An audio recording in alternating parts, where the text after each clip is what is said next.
Znači, ja znam kada se radi, kad snimamo spotove, to sam, dok sam radila iza kamere još davno, sve naučila od Emine Jatović. Bukvalno to je žena od koje može sve da se nauči i rekla sam, vreme je novac, idemo, snimamo, radimo i tu nemam ni jednu zadršku, ovako kad stanem iz Vredoskava, to je malo onako, ali dobro, ajde, naučit ću valjda i to vremena. A šta kažu sagovornici, sad si rekla snimanju spotova, da li te opisuju kao neku tešku osobu za saradnju ili... Pa baš zato što sam dugo radila u toj industriji sa kamere, tačno znam kako sve funkcioniše, tako da ponekad bi sramota i same sebe koliko glumim, ali mislim da nisam teška za saradnju. Možda bi trebalo malo više da obratim pažnju na neke stvari, ali prepuštam profesionalcima to, ja ću dolazim drugi deo i za sada dobro funkcioniše. Ali ko želiš nekad opet da se vratiš na tu drugu stranu? Pa vidi, influence sam imala na mlađu sestru koja je završila produkciju koju ja nisam, tako da sam i dalje u tome preko nje, ali nikad nije isključeno, ne znam šta nosi život i na koju stranu. Možda ona, zdravlje Bože, nekad otvori neku svoju produkcijsku kuću pa ja budem tu kao neka pomoć, uopšte mi to nije strano, tako da sad kao baš poželim, ne znam, ali da je bilo dinamično i lepo i naporno, jeste. Ali kod ove neprijatnosti od početka, da li si srećnija u studiju dok snimaš ili kada se popneš na binu?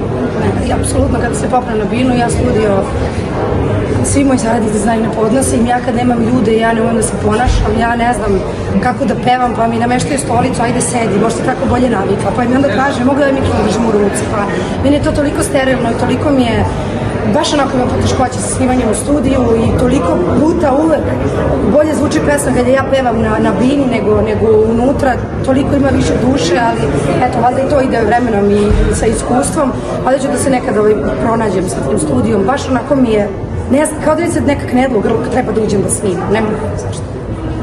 Ti si prepoznatljiva po jednom stilu pesama i ostala si dosledna tom stilu. Da li možemo od tebe da očekujemo neki zvuk ovih novih generacija? Ili saradnjom sa možda nekim reperom ili influencerom? Mislim, nikad, ali za sada ne. Prosto ja muziku doživljavam na drugi način, muzika je za mene muzika, zbog čega sam večeras ovde i želim da nekako i svoji deci i nekim novim generacijama muzika nastavi da bude ono što je i nama nekada bila, da se sviraju solaže, da postoje instrumenti, da se zna ko šta radi, na koji način. Ne osporavam ničiji uspeh, ali meni je muzika i dalje nešto jako kompleksno, nešto jako emotivno, svaka čast svima, ali mislim, nikad ne reci nikad, ako meni neko drag ili ako nađem neku pesmu koja se meni sviđa, što da ne, ali za sada ne. A da li postoji? Danas se pojavio istočak prve probe naših predstavnika na televiziji. Da li se možda i videla kako nastup izgleda i da li se možda čula i pesme i sve, da li... Sam ništa stigla da vidim, nažalost, živim fige, želim se najviše. Ja to uglavnom uveče kad legnem i spavam. Ako me deca ispoštuju na vreme, onda pogledam tako malo novosti preko dana, ali nisam, zaista. Verujem da je sve na nivou. Da li bi se možda ponovo probala na Izeru? Za sada ne. Sad smo i sa Katarinom pričali i generalno se često ta tema spominje kada je u pitanju estrada, a to su ti negde i poroci i sama si svesna do toga, možda ima i više na estradi nego možda u drugim nekim branšama. Kako ti gledaš na to zapravo?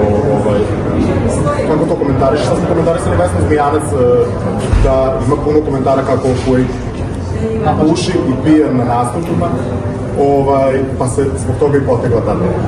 Pa dobro, Vesna Zmijanac, njoj se, kako da ti kažem, može i se. Ona je žena koja toliko toga ima iza sebe i toliko veliku karijeru.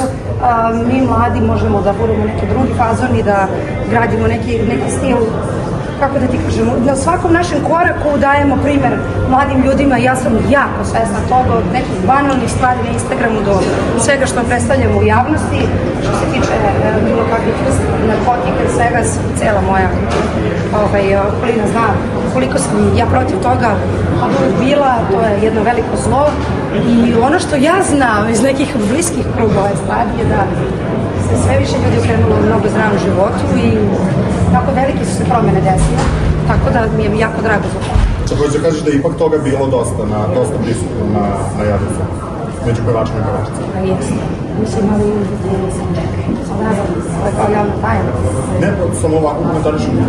Da vidimo tvoje mišljenje na tu. Moje mišljenje o tome da to je jedna strašna stvar i da treba raditi na osvešćivanju mladih. Rekla si, Vesna se može, tako je bilo i za Daru Maru, rekli su Dari se može. Zašto misliš da se njima možda neke stvari opraštaju, a recimo tebi Ja stvarno nisam niko da sudim. Kako da ti kažem, mnoge stvari se ne opraštaju, svako je tu gde treba da bude na način na koji on hoće zapravo. Tako da svako bira svoj put i svoj način, naravno desi neke stvari koje su nepredviđene, svi imamo neke svoje slabosti, tako da, ali opet sami to sve biramo i sami se nosimo s svim problemima koji ovaj posao donaže, sami smo birali na taj dan. Kako misliš da recimo u javnosti reagovalo da je tvoja neka poruka slična Darinu i uspela u javnosti? Mislim da ne bi bio isti pretočaj. Mislim da nema takvih poruka, ali ne znam, ne želim da priznam. Čini mi se da nikada nije bilo više negativnih komentara. Rekla si ti imaš svoje slabosti. Da li si ti slaba upravo na te lošije komentare? Ti si takođe na tim istim društvenim mrežama. Kako se nosiš sa njima? Pa jako sam bila slaba i jako je uticala na mene i doći će i trenutak i prilike vjerojatno kada ćemo i o tome pričati, jer su to strašne stvari za neke osobe koje se bave javnim poslom, a koje su slabije. Ja sam sa svojim terapeutom prošla kroz to i nekako sam sebe dovela u tu tačku da zaista ne mogu da dozvolim da me vređa neko ko me ne poznaje rečima i rečnikom koji ne mogu da razumem. Ja prvo počinjem od toga gde su ti ljudi odrasli, ko ih je vaspitao, na koji način, mene to stvarno pogađa. Ali opet svako ima pravo na svoje mišljenje, dok ja mirno spavam i dok ja znam da nisam nikom loše ništa uradila, neka priča što god hoće. A koji te komentari više pogađaju? Ti kačiš svoju decu u svojim svakodnevnim vratolomijama i avanturama, ali ljudi i na to komentarišu nešto loše. Đurđu koja kuva i sprema, opet zašto dozvoljavaš da ti dete bude u kuhinji? Na to stvarno ne obraćam pažnju. Jednom sam odgovorila kao zašto tvoje ime upropastila si detetu život zato što se zove Đurđa. Ja sam tek tad shvatila koliko je to banalno i ko su zapravo ti ljudi, tako da se baš ne mešam i ne spuštam na te nivoje i te stvari. Opet kažem, svaki ima pravo na svoje... Mislim da je u roku bukvalno od 6 meseci su društvene mreže toliko eksplodirale da se sve nekako banalizovalo. Znaš, kao pre smo mogli još da pričamo o ružnim komentarima, pa se desi neki sada je sve ružno. Kao kad vidiš neki lep komentar, kao jo, vidi. Tako da, ja ne znam šta će uopšte biti za 6 meseci. Možda ne znam ni gde će da odvede ovaj Instagram i sve društvene mreže, tako da gledam onako da pevam svoj blues i tako.